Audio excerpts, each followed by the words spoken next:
Bismillahirrahmanirrahim. Assalamu alaikum. Hi students, I hope you all are fit and fine at your home. Today we will discuss another properties of S block elements. These properties are radii, size of atoms and their ions. So first of all, what is atomic radii or atomic size? We know that it is the distance from nucleus to outermost shell. Simple, that is atomic size. कि nucleus से valence electron तक और valence shell तक जितना distance होता है that is called the atomic radius. और second definition हम बुक्स में अक्सर पढ़ते हैं, वो ये है कि the distance between two homonuclear diatomic molecule. ये मोस्टली बुक्स में लिखी होती है कि दो होमोन्यूक्लियर मॉलिक्यूल में के बीच में जो डिस्टेंस का हाफ होता है, मींस के अगर दो एटम मींस के एक मॉलिक्यूल में दोनों न्यूक्लियस में अगर डिस्टेंस हम फाइंड करेंगे तो दोनों का हाफ सर्किल लेंगे. यहाँ पे हाफ वर्ड नहीं लिखा कि half of the distance between two homonuclear diatomic molecule. उन दोनों मॉलिक्यूल का जो डिस्टेंस होता है, उन डिस्टेंस का हाफ जो बनेगा एक एटम का, वही सेम बात आ जाएगी कि एटॉमिक साइज़ क्या हुआ कि distance from nucleus to valence shell, last shell तक न्यूक्लियस से जितना डिस्टेंस होता है उसे कहते हैं एटॉमिक साइज़ और एटॉमिक रेडियस और रेडियस. अब जो एटॉमिक रेडियस है, अगर हम ग्रुप 1 में देखें तो वैलेंस इलेक्ट्रॉन 1 है, और अगर ग्रुप 2 में मूव करेंगे तो वैलेंस इलेक्ट्रॉन कितने हैं? 2. हमें पता है कि जितने number of electron valence shell में इंक्रीज़ होते जाते हैं, न्यूक्लियर चार्ज उतनी ही क्या होती है? इंक्रीज़ होती है. और जब वैलेंस इलेक्ट्रॉन बढ़ने से न्यूक्लियर चार्ज बढ़ती है तो वैलेंस इलेक्ट्रॉन की न्यूक्लियस के साथ अट्रैक्शन इंक्रीज़ होने लगती है. जब वैलेंस इलेक्ट्रॉन और न्यूक्लियस की अट्रैक्शन इंक्रीज़ होगी तो साइज़ यहाँ पे क्या हो जाता है? रिड्यूस हो जाता है. अब अगर हम देखें तो ग्रुप 1 मीन्स के 1 valence electron in outer most shell, group 2 means के 2 वैलेंस इलेक्ट्रॉन. अब अट्रैक्शन किस में ज़्यादा होगी? ग्रुप 2 एलिमेंट्स में अट्रैक्शन ज़्यादा होगी. इट मीन्स के जो एटॉमिक साइज़ है ग्रुप 1 एलिमेंट का ज़्यादा है as compare to group number 2A. तो अल्कली मेटल्स है largest atomic radius than alkaline earth metals. अब अगर ट्रेंड्स की हम बात करें तो अगर हम टॉप टू बॉटम मूव करेंगे मींस के एक ग्रुप में, तो हमें पता है कि जब ग्रुप में मूव करते हैं तो नंबर ऑफ़ शेल इंक्रीज़ होते हैं, पीरियड इंक्रीज़ होते हैं. नंबर ऑफ़ शेल इंक्रीज़ होने की वजह से साइज़ ऑटोमेटिकली, डिस्टेंस न्यूक्लियस और वैलेंस शेल का ऑटोमेटिकली क्या हो जाएगा? इंक्रीज़ हो जाएगा. जब शेल बढ़ते हैं तो साइज़ भी एटम का बढ़ जाता है. इट मीन्स के ग्रुप में साइज़ बढ़ता है, मगर अगर हम left to right means period में मूव करेंगे तो पीरियड वाइज साइज़ रिड्यूस होने लगता है. क्यों? क्योंकि एक ही शेल में नंबर ऑफ़ इलेक्ट्रॉन इंक्रीज़ होते हैं. नंबर ऑफ़ इलेक्ट्रॉन इंक्रीज़ होने की वजह से न्यूक्लियर अट्रैक्शन इंक्रीज़ होती है, तो वैलेंस इलेक्ट्रॉन का डायरेक्शन, मूवमेंट, फोर्स किस तरफ आ जाता है? न्यूक्लियस की तरफ. वो ज़्यादा न्यूक्लियस की तरफ अट्रैक्टेड होते हैं, जिसकी वजह से साइज़ क्या हो जाता है? रिड्यूस हो जाता है.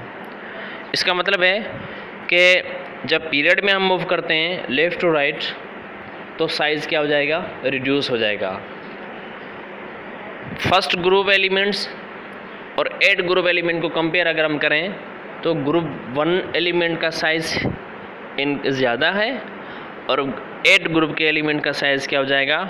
रिड्यूस, क्योंकि उनकी न्यूक्लियर चार्ज, न्यूक्लियर अट्रैक्शन क्या हो जाती है? ज़्यादा हो जाती है.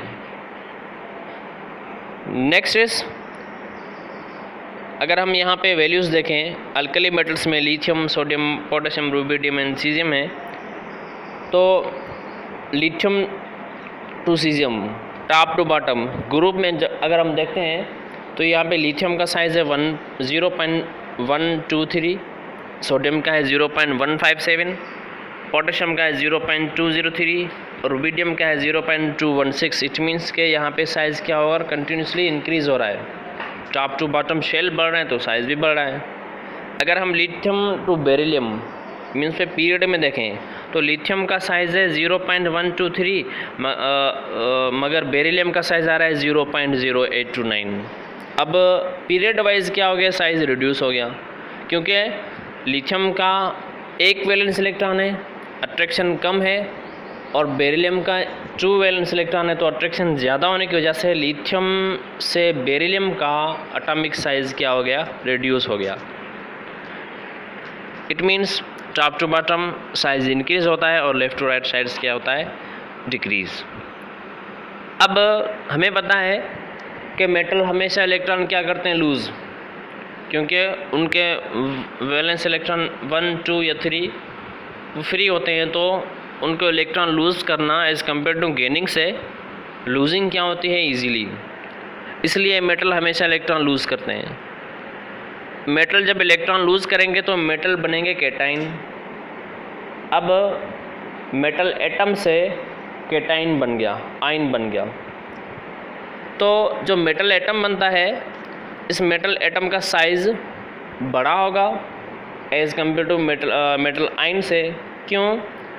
क्योंकि अगर हम देखें यहाँ पे सोडियम है, सोडियम का एटम नंबर है 11, क्योंकि बनते हैं 3 शेल, फर्स्ट में 2 इलेक्ट्रॉन, सेकंड में 8 और थर्ड में 1 इलेक्ट्रॉन होगा। अब ये जो 1 वैलेंस इलेक्ट्रॉन है सोडियम लूज़ करेगा। जब ये सोडियम 1 वैलेंस इलेक्ट्रॉन लूज़ कर देगा तो सोडियम के रिमेनिंग, सोडियम जो आयन बनेगा उसके बनेंगे 2 शेल। फर्स्ट में 2 इलेक्ट्रॉन्स होंगे और सेकंड शेल के आयन्स में कितने इलेक्ट्रॉन होंगे, 8। जो थर्ड शेल है वो रिड्यूस हो गया, वो रिमूव होगा।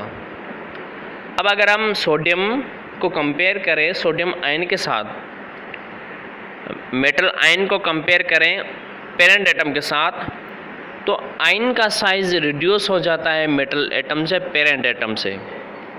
भाई क्यों होता है रिड्यूस?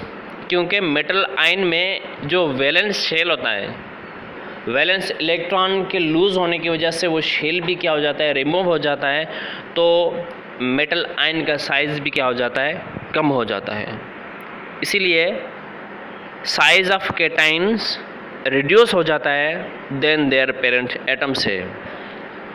अगर हम कैटाइन को कंपेयर करें ग्रुप 1 से ग्रुप 2 के साथ, तो अगर लिथियम एंड बेरिलियम को हम कंपेयर करें, लिथियम आयन का साइज़ बनता है 0.060, मगर बेरिलियम का साइज़ बन रहा है बेरिलियम आयन का 0.031। अब बेरिलियम का साइज़, आयोनिक साइज़ हाफ हो गया as compare to lithium ion से। क्यों? क्योंकि बेरिलियम में अट्रैक्शन, न्यूक्लियर अट्रैक्शन ज़्यादा है एज़ कम्पेयर टू किसके साथ, लिथियम और उसके वैलेंस इलेक्ट्रॉन की। इसीलिए जो सेकंड ग्रुप के आयन्स बनेंगे उनका साइज़ भी सिमिलर होगा as compare to ions of group a 1A elements. जैसे साइज़ ऑफ मेटल में हमने पढ़ा, एटम में पढ़ा, ग्रुप 1 का साइज़ ग्रुप 2 से बड़ा है, ऐसे ही मेटल आयन ग्रुप 1 के आयन्स का साइज़ ग्रेटर होता है किससे, ग्रुप 2 के आयन के साथ।